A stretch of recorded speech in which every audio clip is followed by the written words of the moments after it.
welcome back to my channel. Today we're going to be sewing up the Pastry Shop Block of the Month Christmas Stitch, month number 2. As you can see, I've got my blocks for month number 1 on the wall behind me.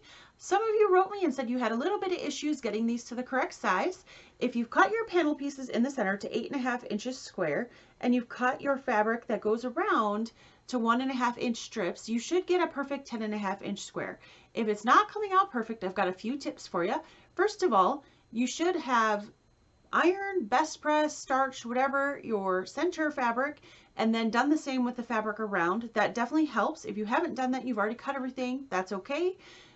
If your center blocks are 8.5 inches perfect, don't do anything to them, just add your fabric to the side, but please don't use steam. If you use steam on your fabrics and you haven't treated them with any kind of starch or best press, they will shrink. So if you're coming out too small and you're using steam, that could be your issue. If you're coming out too small and you're not using steam and everything is cut perfect, check your seam allowance. And if they're still coming out too small, try pressing your seams open, because sometimes if they're just a smidgen too small, if you press your seams open, that will give you enough on all sides to get that block to the right size. So try all those things first. If you're still not having luck, see, you could write Pastry Shop Quilts, see if they've got some of the extra fabric that you can enlarge your squares, maybe buy some extra yardage of this, and make the squares bigger initially and then trim them down to 10.5 inches. That's my only other suggestion. So those are some of the things I could think of that might help you. So I hope that helps somebody out there. All right, we'll go ahead and get started sewing month number 2.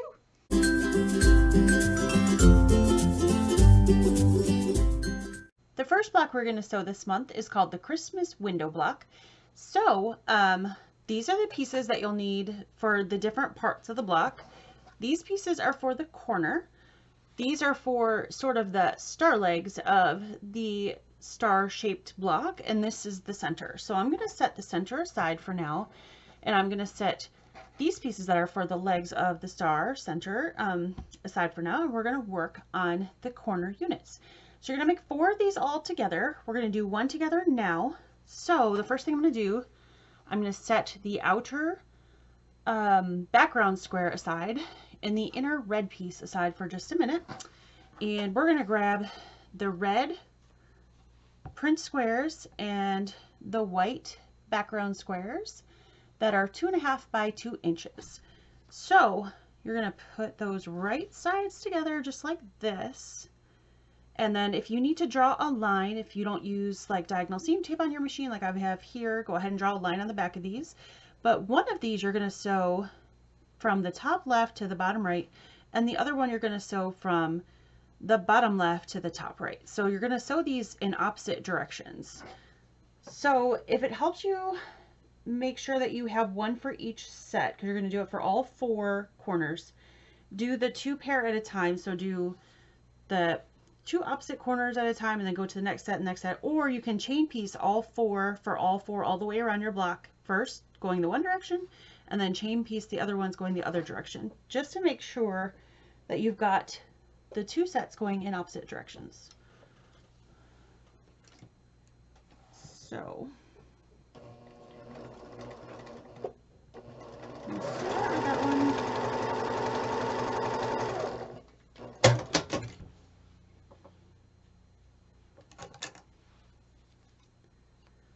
So this one I've got going from the top right to the bottom left. So this one I'm going to make sure I go from the top left to the bottom right. So just opposite. So it's nice to have them right side by side. Make sure that you're definitely going the opposite directions.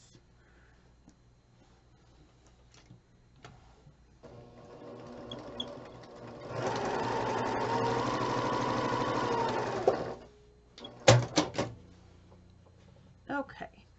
So now that I can lay these next to each other and see that they're definitely opposites, now I'm going to trim them.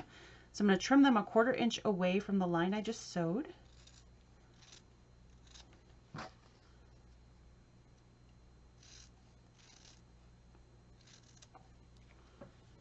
Okay. Get these out of the way.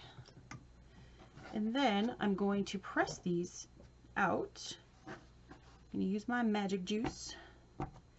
I know I've said magic juice in other videos, and people have asked what this is, and pretty much most of you know, but if there's anybody out there that doesn't, this is the Acorn Easy Press Precision Piecing Pen. It has a starch alternative similar to Best Press but concentrated that you can apply directly to the seams, and it makes your blocks nice and flat.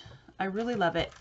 I get asked all the time about my piecing and how I get it so precise. I feel like since I started using this, my piecing has gotten a lot better because it helps keep everything where you want to go. Have you ever ironed or pressed your pieces? Like say one night you're working on them and you come down to you go to your sewing space the next morning and you realize that those 50 half square triangles that you pressed now have like a hump in them after they've rested overnight, even after you've pressed them. Well, this takes that away until you wash your quilt. So you don't feel anything. It's not gummy. It's not like flaky like some starch can get. It just kind of melts into the fabric. But if it bothers you that it's there, as soon as you wash the quilt, it goes away.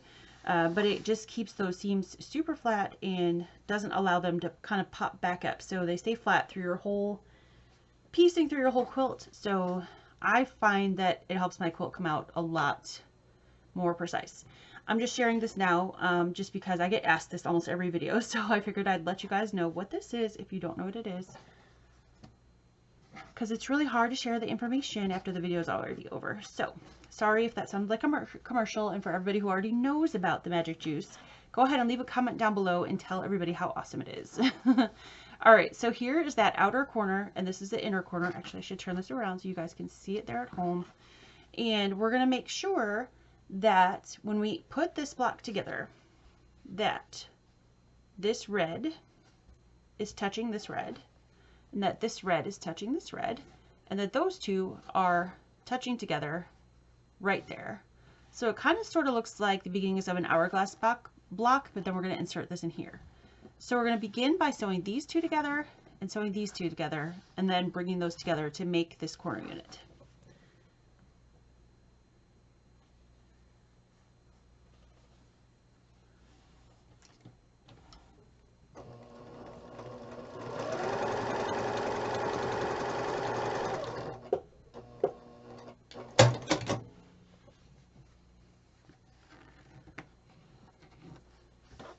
And I don't usually press towards white fabric, but I am this time,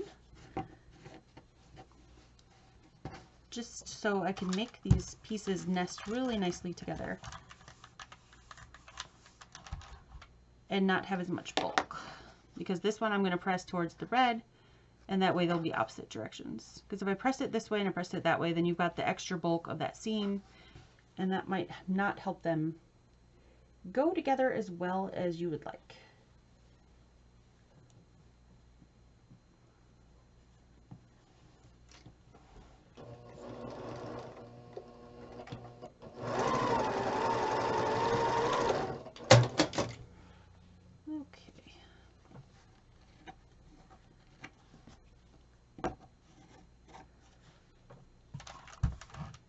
Give that a press. All right, now I'm going to put those together, and you're going to make 4 of these just like this.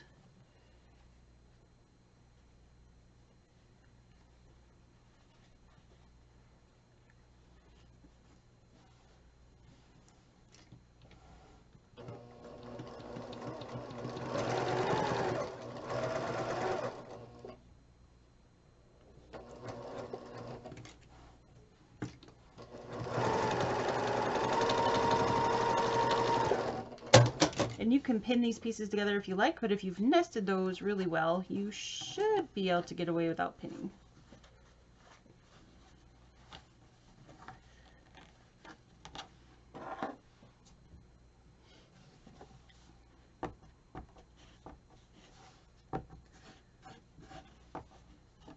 And this is where the pen really comes in handy when you get bulkiness. It really helps kind of tame that.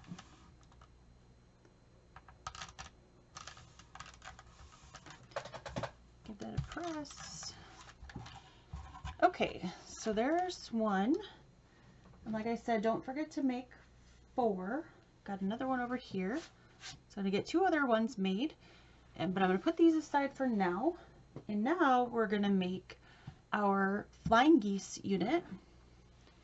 This is going to be the star legs. So you need to grab your green print rectangle and your 2.5-inch background squares. We're going to add one to one side, just like this. Sew corner to corner. We're going to trim that away, flip and press, and do the same thing on this side, flip and press, and we're going to make ourselves a flying geese. You're going to make 4 of those.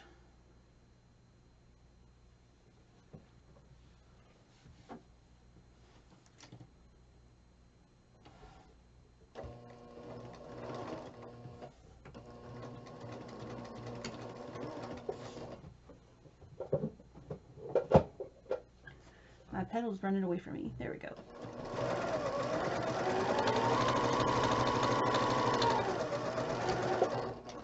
Okay, so I've sewn that one corner to corner. I'm going to trim that 1/4 inch away. And if you're newer to quilting, please don't feel like you need to trim with scissors. You can trim with a ruler and a rotary cutter, of course, to get your 1/4 inch.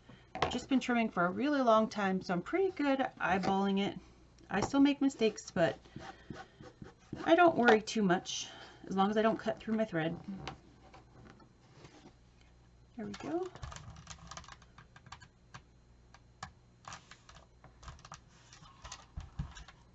Okay, got that one pressed. So then we're going to add this square to the other side, and we're going to sew from this corner down to this corner. And yes, you're going to be sewing right over that white fabric that you just sewed on. That's what you're supposed to be doing to make a flying geese. So don't worry about that.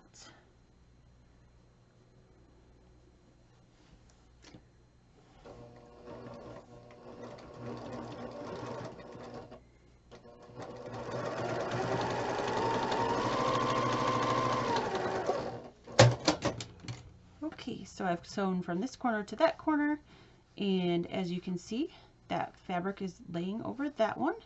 So I'm going to go ahead and trim this 1/4 inch away.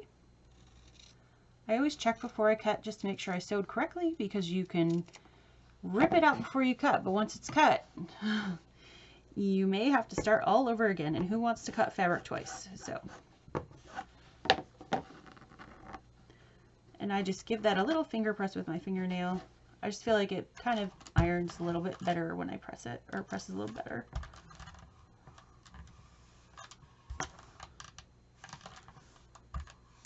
Kind of make that fabric go where you want it to. Okay, so there's one of 4 flying geese that you're going to make. The next thing you're going to do after you've made your flying geese is you're going to take your leftover rectangle that you have, and you're going to add it, background rectangle, and you're going to add it to the side of the flying geese, the green print side. So right up against there. So I'm going to put this right on top, and I'm going to sew right down this side, which is the green fabric side of the flying geese. So not white to white, white to green.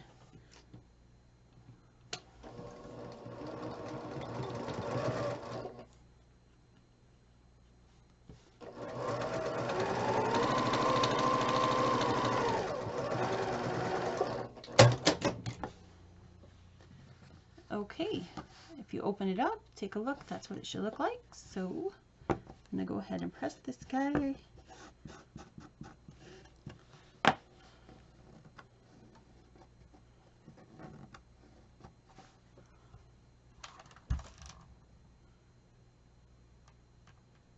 Put my iron on that for a second. There we go. Alright, so that's one of our star leg units. So you're going to need to make 4 of those. Put my scissors up here.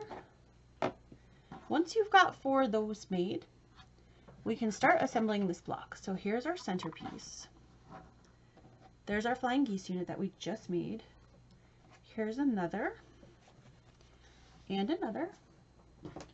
And then grab those corner units that you made before and line them up right here. So as you can see, we're going to sew this into a row.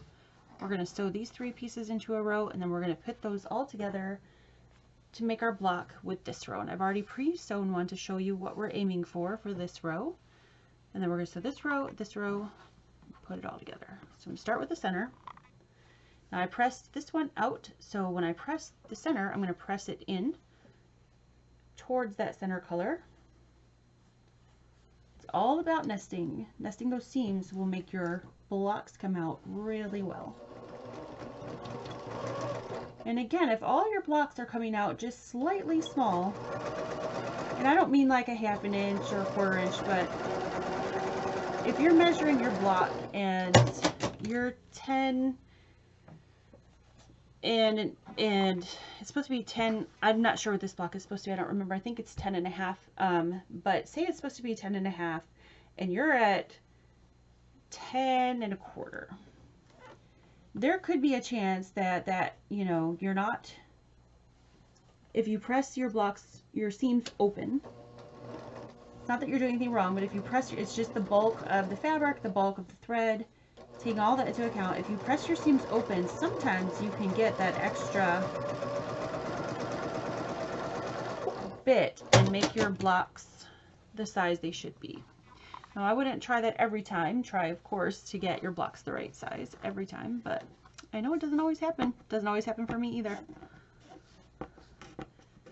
But I do find taking the time to press your block really well without steam,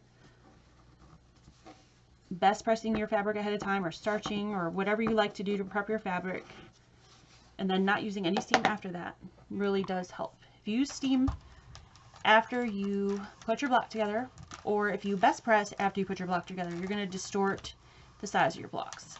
The best press and or the seam will either warp or shrink your blocks, so they won't come out correctly.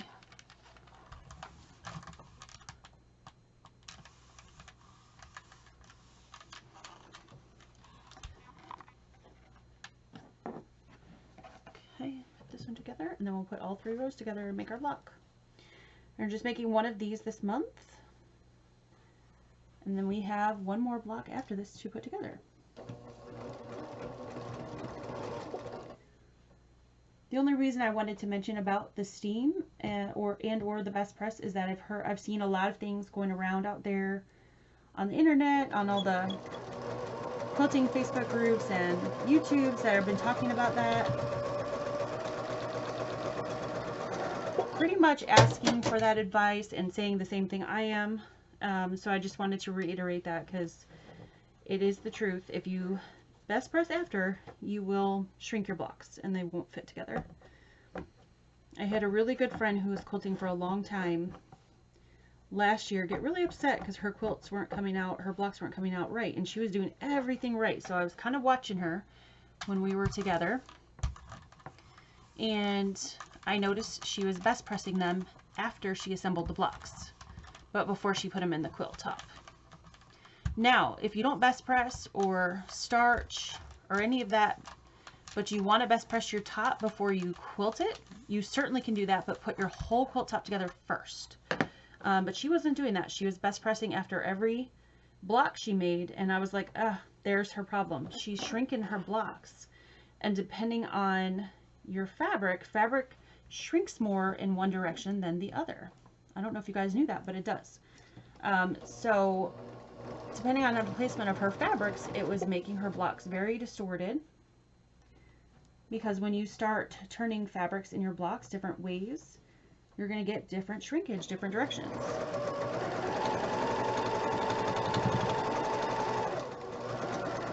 And some of hers were coming out almost a ½ inch too small. So I realized what she was doing, and I wasn't sure if I should correct her, but I since have told her, and she was like, oh my goodness. So I'm glad I did, because I think it's changed her piecing a little bit, which is good. I always hate to point things out that seem obvious, but maybe they don't seem obvious to somebody else. So I will go ahead and say something. All right, so there we go. There's 3 rows of that block. Oh, this block is beautiful. I love any star sort of looking block, so, but just these colors, this is going to be a gorgeous quilt. Okay, so now I'm just going to sew these rows together.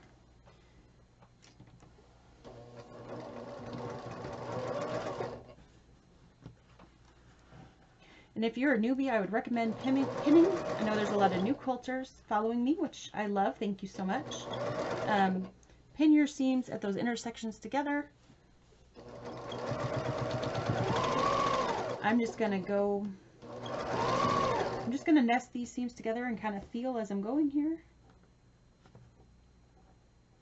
But believe me, when I started quilting, I pinned everything.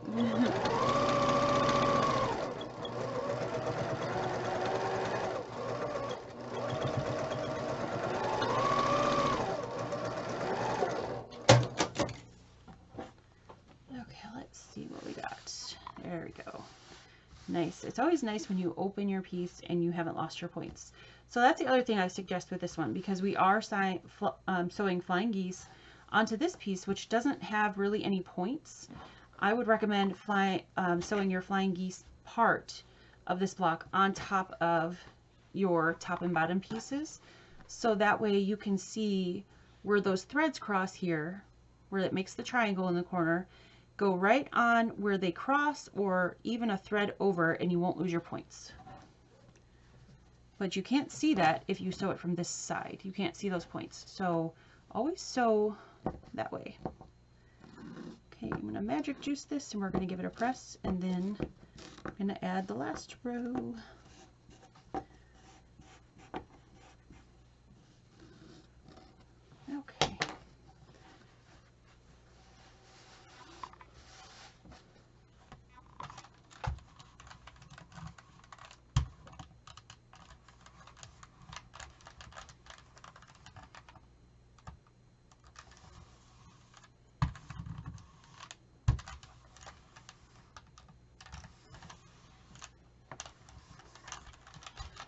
All right, looking really pretty. Okay, so now I'm going to lay this one on top of here, but I'm actually going to flip the whole thing upside down, because like I said, I want to make sure I'm sewing right where those threads cross so I don't cut off my points.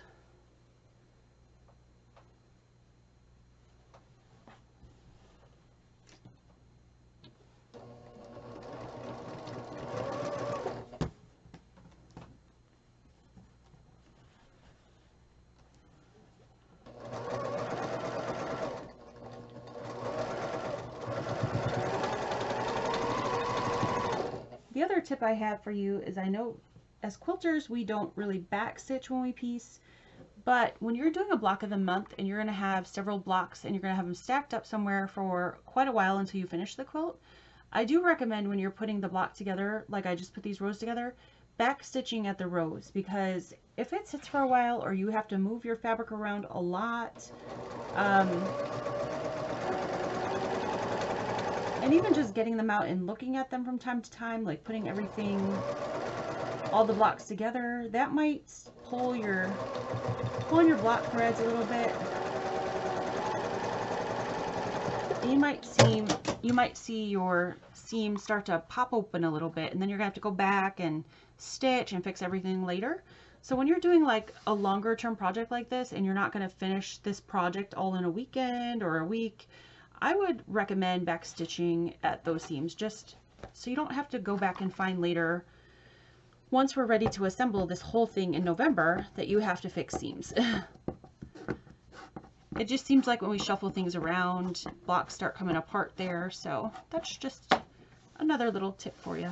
I've done a lot of block of the months and I've had that happen, and I've had to go back and fix things, and it's kind of a bummer, because you're like ready to get the whole quilt done, and then you have to go fix things. So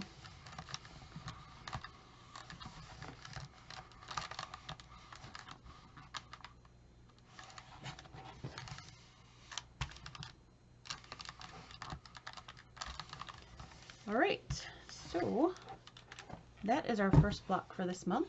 Oh, is it pretty? The Christmas window block. I'm gonna take a little pause there, get the fabric for our next block, and come back and we'll sew that one. Okay, for this second block, this is the Star and the Star block. This one's a little bit more complicated than the last block. There's lots, it's not hard, there's just a lot more steps. So the first thing we're going to do is we're going to start with our background square and our print square. These are 2 inches, and we're going to put those together, and you're going to want to draw a line down the center and then sew a 1/4 inch on either side of that line. So I grab the pin here. You're going to want to do this on the back of 2 sets of these, because we're going to make 4 half square triangles.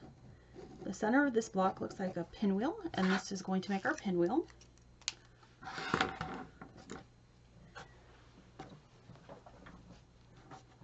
Okay. I'm going to sew on either side of that line. I would recommend a scant 1/4 inch on these. You'd rather have to trim a little bit off than be too small. So, and I don't like that word scant 1/4 inch. You guys know that's not in my vocabulary. But look at your 1/4 inch seam allowance. If you've got a good 1/4 inch seam allowance, you know where that's at on your machine, and just move over a tiny bit, like a thread or 2.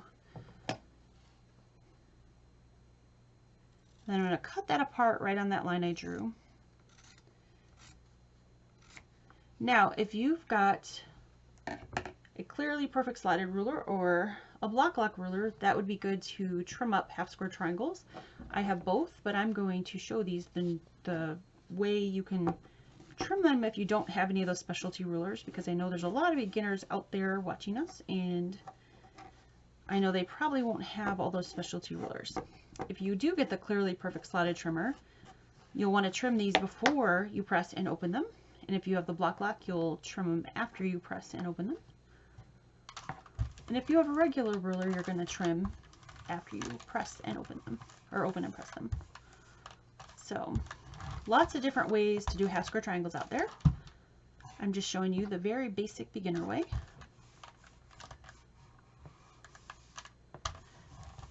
I had somebody ask me not too long ago what was my favorite trimming tool for those, and it would be the perfect slotted trimmer. I feel like that ruler works really well. These are little, for those of you who are new, these little things on the end are called dog ears. It cuts off the dog ears and it trims everything before you even press the block. So that's really nice. And these guys need to be trimmed down, turn the ruler around, to 1.5 inches square. So if you can see on camera on my ruler there's a black line, that's a diagonal line, 45-degree angle. I'm going to put that right on the line where I sewed, on that seam allowance, or on that seam line. I'm going to trim off one side, and then I'm going to turn that block around, line it up with the sides that I just trimmed, and then trim the other sides to make this a 1.5 inch square block. Very small. Now when I'm doing a small block like this, I like to use a bigger ruler, because you don't want a teeny tiny ruler and you've got your fingers all like this and you're trying to trim and the ruler slips or you cut your hand. Goodness sakes, don't do that. But this is also for these tiny ones where that clearly perfect slotted trimmer kind of can help, because you would trim it before you cut it this small, or yeah, before you open it, and it can help a little bit to take away some of that. But I know a lot of you won't have that. And you don't need it. You don't have to get expensive rulers to do this project. So just one regular quilting ruler will do ya.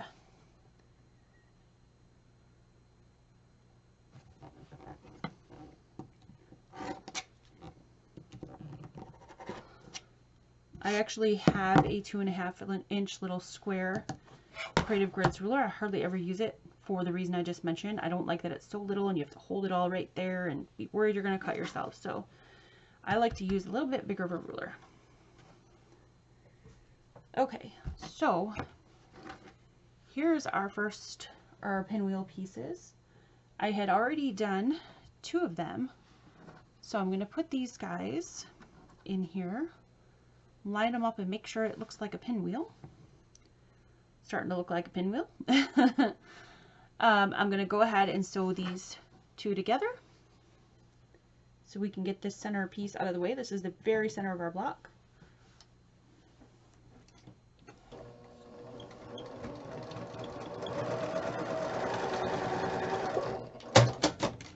So after you've made all 4 of these little half square triangles, lay these guys all out so they look like a pinwheel. So you'll start one here, you'll turn this one, you'll turn the next one, and then turn the next one. As long as you keep doing that, it's going to come out looking like a pinwheel.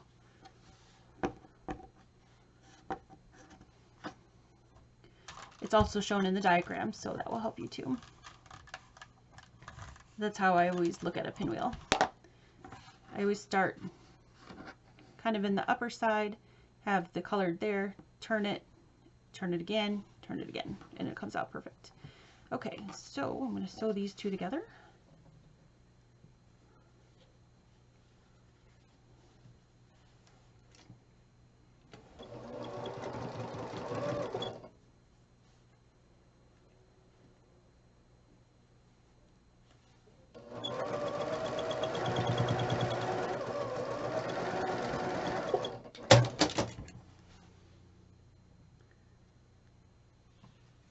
Open this up and hopefully it will look like a pinwheel. Yes. So there's our pinwheel. As you can see, it's very bulky, so I am going to press this open. Now, some people like to clip the centers of their pinwheel. I wouldn't recommend that for a beginner quilter, but if you are beyond beginner and you're used to doing that, go ahead and do that. This is a bulky little guy right here. If you're a beginner, I would just press this guy open. And I'm going to hold it on there for a good bit to get it nice and flat.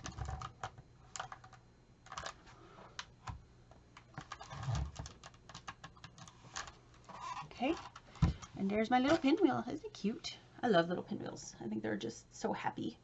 Okay, so I'm going to put that guy aside.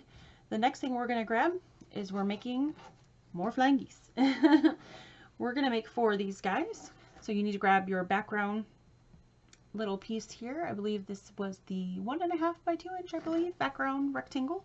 And then these 2 little green print squares, which I believe were 1.5 inches. Let me see. Yep, 1.5 inches. So here's some of them already made, so I can show you what we're making. So we're going to make 4 of them. So the pinwheel, 4 of these. So I'm going to go ahead and start with putting 1 here, sewing corner to corner. We're going to flip, trim, flip, press. Same thing on this side, just like we did with the other block. Same way to make flying geese.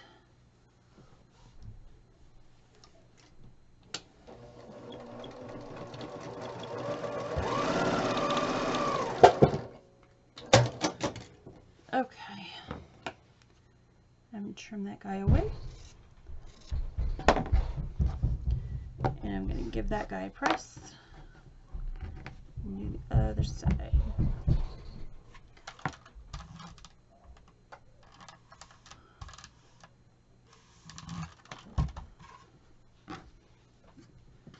Put this guy on this side.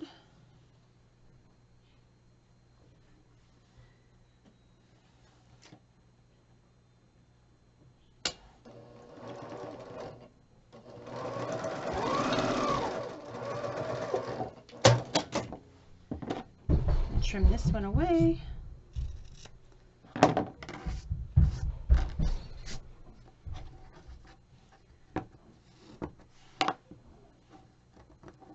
And press.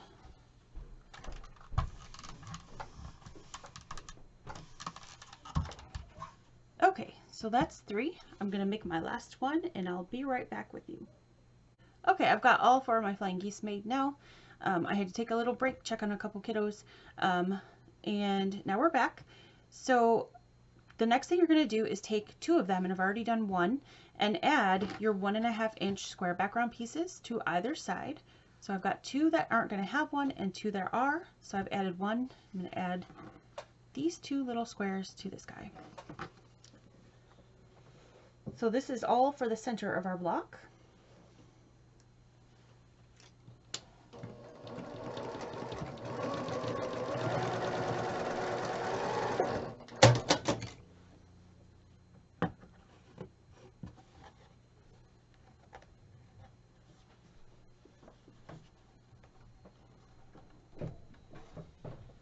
Give that a press.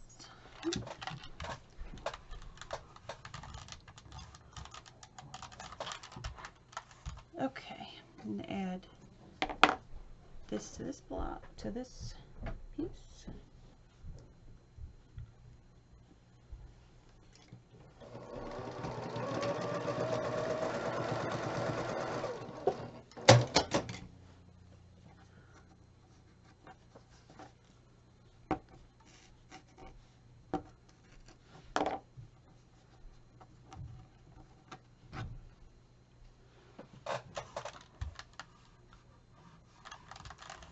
I press. All right, so now we've got 2 of these, and we've got 2 of these, and we're going to attach all these to our pinwheel. So as you can imagine, this is going to get quite bulky, so I'm probably going to open my seams for these, as much as I dislike open seams. All right, so I'm going to start by putting the 2 without the blocks on the left and right hand side of the pinwheel. And again, don't forget with the flying geese, we're going to put this on top, and we're going to sew that on top so you can see where those threads are crossing, so you don't go on this side of the X.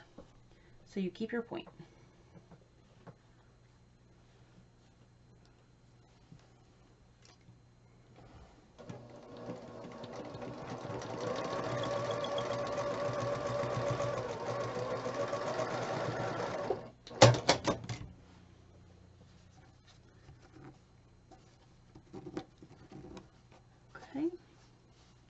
Now what I like to do when I'm doing this and I'm going to press open is I like to press it to one side first, at least finger press it, and then go back and open it from the back and sort of finger press it open. And then I'm going to put some magic juice on there. And then I'm going to give it a good press with my iron. I'm going to hold it there for a minute. Like I said, it's quite bulky.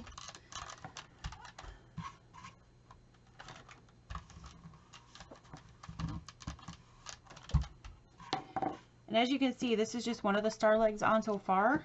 And there's a lot going on back here with all these seams because there's a bunch of little pieces. That's why I'm starting to press things open. Okay, so now I'm going to put the other side on. Again, sewing from the side where I can see the flying geese unit, so I don't cut off the point.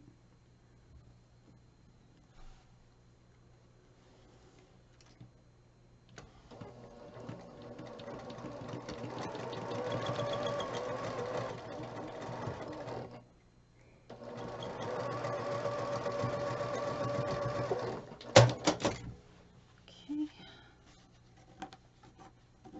that one, press that, and then turn it over again.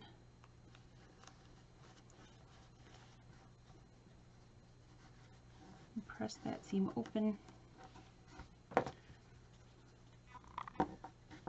They have lots of things to help you press seams open. There's now, if you like a wool pressing mat, there's now a wool pressing bar. There's seam rollers. There's all kind of things. Clappers. Lots of stuff to help you press your seam open if you're somebody who likes to do that on a regular basis.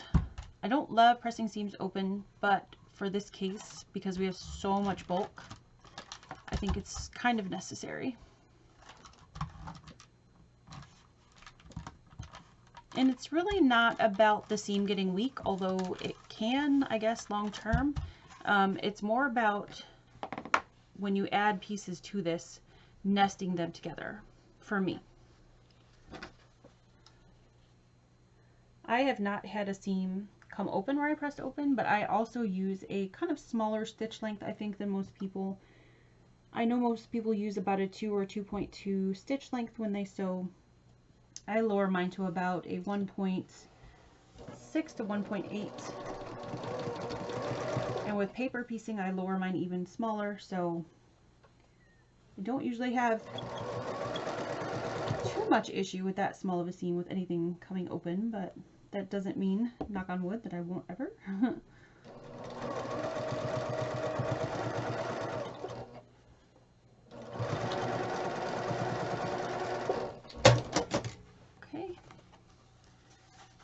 So again, I sewed with that flying geese piece on top. Oh, that's looking really pretty. And I'm gonna see, No, I think we're still going to need to press this open. I was going to see if this would be flat enough with just pressing to the side, but it's really still pretty bulky. When you have lots of little pieces like this, you get lots of little intersections and start building up layers of fabric, and it gets pretty thick.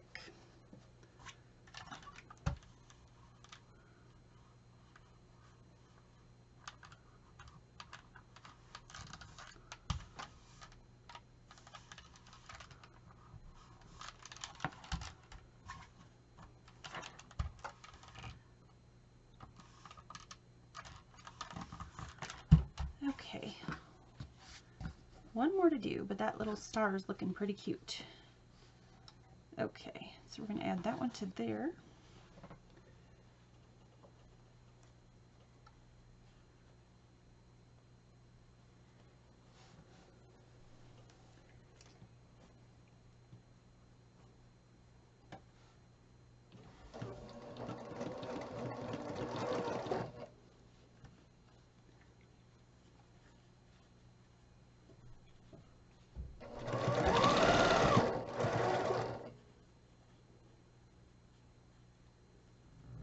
These are the times where I'm very grateful to have a powerful machine to get through all that bulk. Now, if your machine is not as powerful as mine, that's okay. You can still get through that bulk, but definitely slow down. You don't want to break a needle or put a hole in your fabric or anything like that. Okay. One last seam to open. Whew. Look at all these seams back here, guys. Lots. lots of seams. So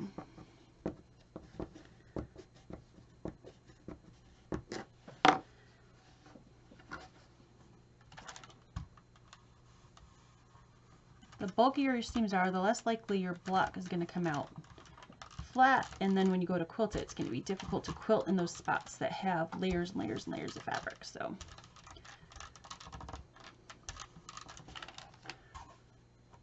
turn that guy over. Oh, that's really pretty. Okay, so if you haven't done tiny piecing before, welcome to tiny piecing. This is really, really cute. Okay, so that's just the center of our block. All right, so set that aside.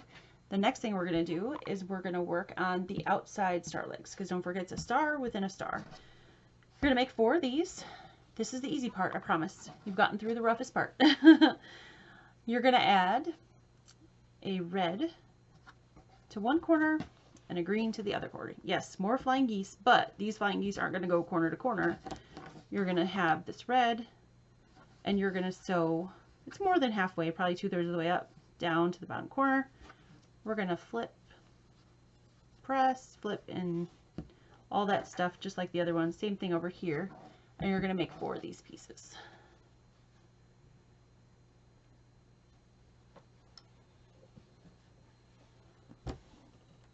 This part will go fast, I promise. It's that center part that took a little bit. Just gets so tiny, but it's so cute. I know some of you out there have told me you've never done tiny piecing, so if you're doing this along with me, congratulations. You have now done tiny piecing. Okay, so I'm going to cut this way 1/4 inch.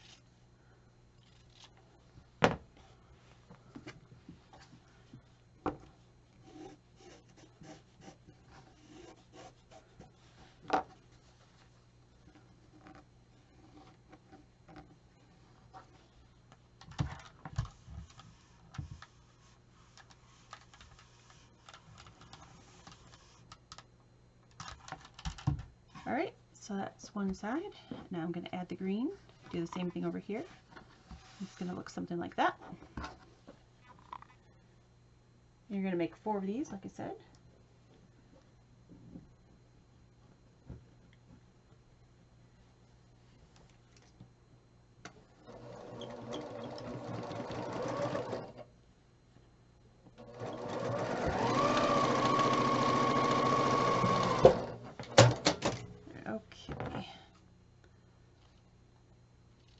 this 1/4 inch.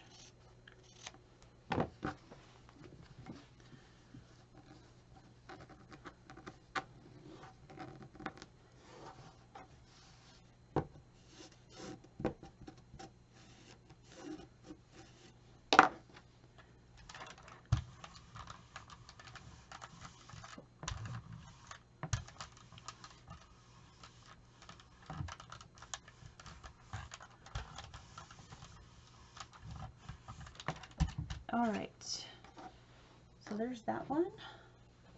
I've got a couple more over here.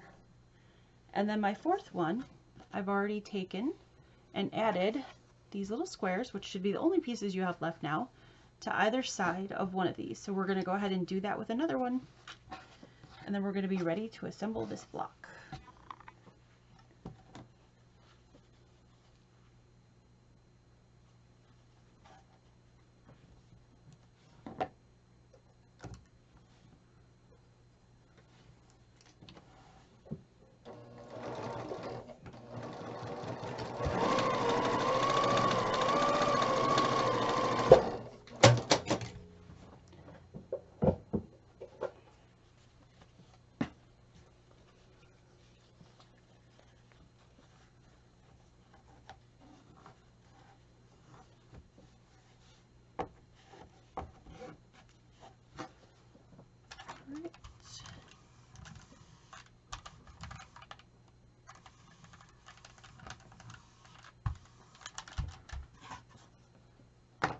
So the other side on, and that will be our top and bottom rows.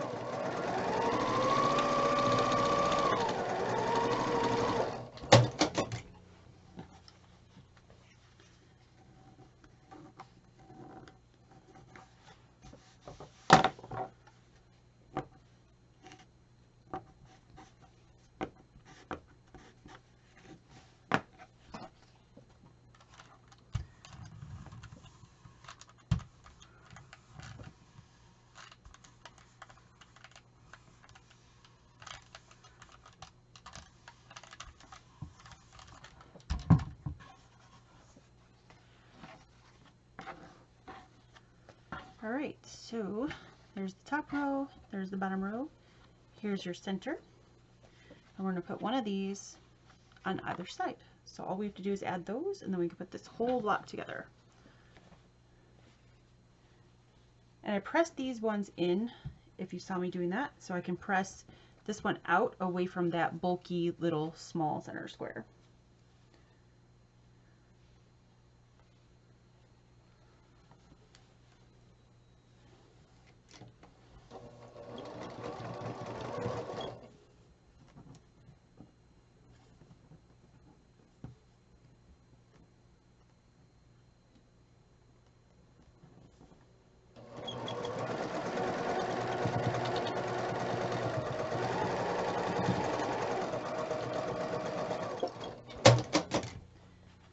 And again, I was sewing where I could see the flying geese right here.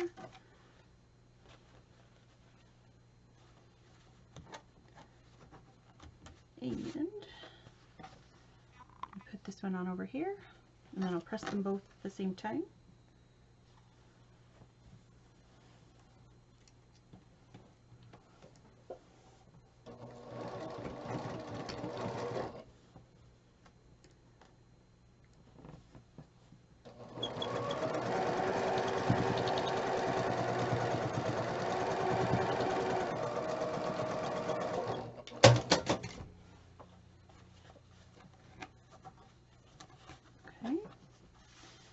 Press this guy out.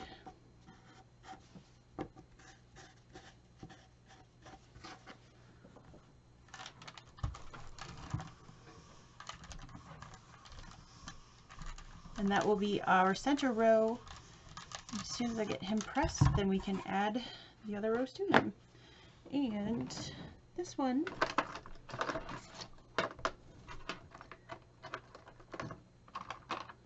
I made a little mistake on, and that's okay, mistakes happen. I cut off my point a little bit there, so I'm just going to open that up and fix that. I just got a little heavy-handed on my 1/4 inch seam allowance there. So I need to do a little bit less, and it's probably due to the fact that these little pieces in this small block in the center could have gotten off just a smidgen, and that's all right.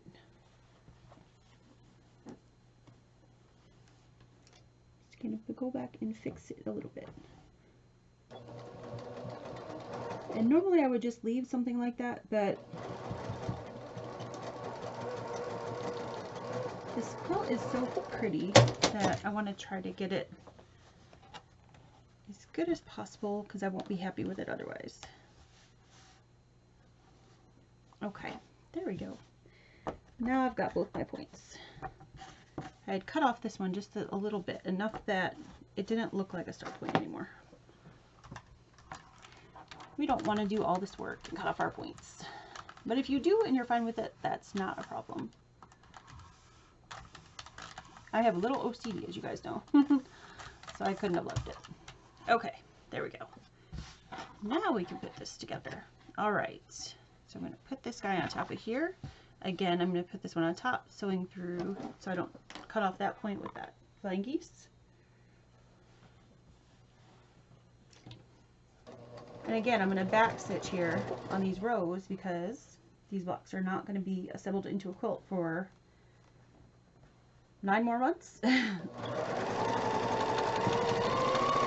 I know for me, I don't have one spot in my sewing room where I can just keep them, so I'm going to be moving them around, and I don't want them to come apart.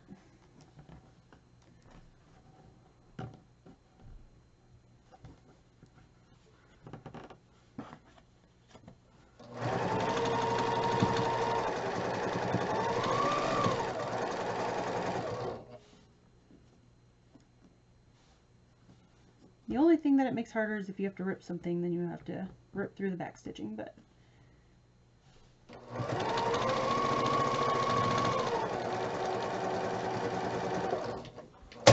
hopefully if you're almost done with the block, you don't have to rip anything. Okay, very good. That one came out well.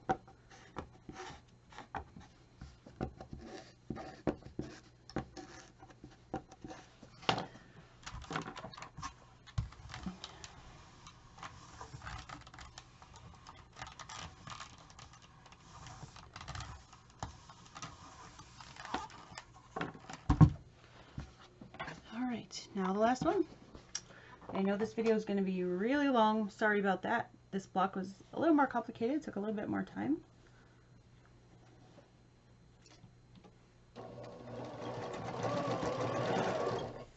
But hopefully, if you sew along with me, your block will come out nicely.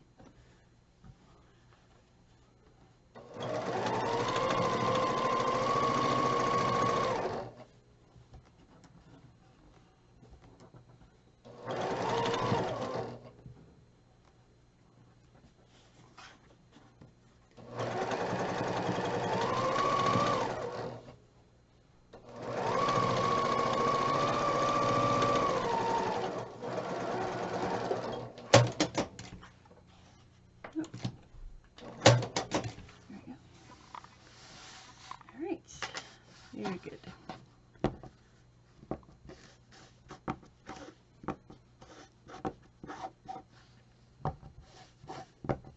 Just give this guy a press and we'll be all done. There's our star and a star block.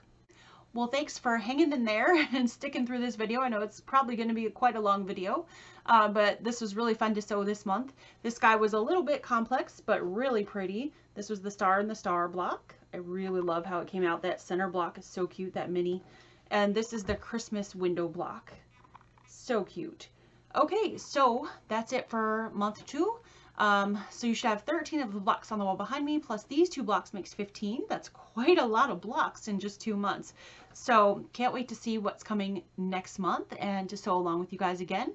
If you've just come upon this video now and you would like to join this block of the month, you have plenty of time to catch up because the blocks behind us went together real quick, and you can always follow along to sew these two and catch up. I will put that link down below in the description box. Head on over to Pastry Shop Quilt and order your kit today, and then come sew along with me.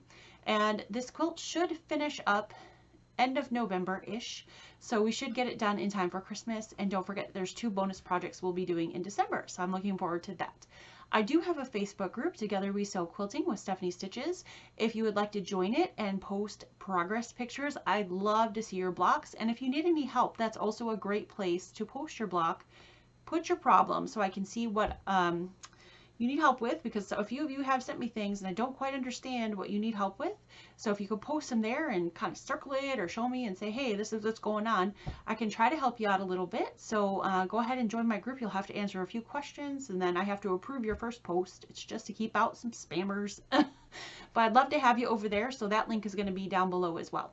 All right, guys. Well, I will see you soon. Take care. Have a great week and bye.